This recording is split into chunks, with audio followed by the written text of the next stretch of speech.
நான் இயேசுவின் நாமத்திலே வாழ்த்துகிறேன். அருமையான சாட்சிகளை கேட்டோம். ராஜமாணிக்கம் அவர்கள் பல காரியங்களை பகிர்ந்து கொண்டார்.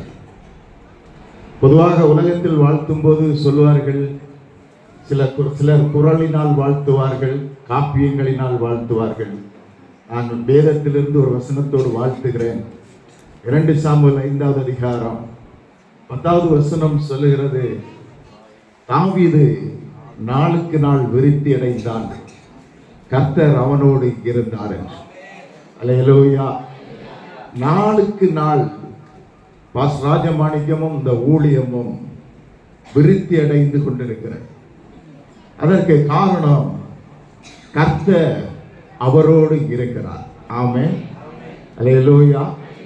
கர்த்தர் இருக்கிற இடம் வளரும், அது பெருகிக் கொண்டே இருக்கும், அது விரிவடைந்து கொண்டே இருக்கும்.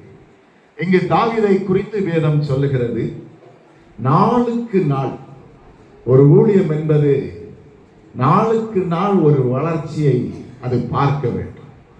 அதை நாங்கள் லால்குடி பெத்தேல் ஐக்கிய திருச்சபையிலே நாங்கள் பார்க்கிறோம். ஒரு எளிய ஆரம்பம், அற்பமான ஆரம்பம்.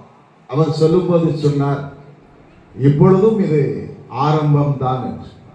ஆனால் அவருடைய பார்வைக்கு ஆரம்பமாக இருக்கலாம், என்னுடைய பார்வைக்கு இது அபாரமாக இருக்கிறது. அல்லேலூயா. அது ரொம்ப பெரிதாக தோன்றிக் கொண்டிருக்கிறது. ஆக நான் வாழ்த்துகிறேன், அவர் நாளுக்கு நாள் விருத்தி அடைய வேண்டும் என்று.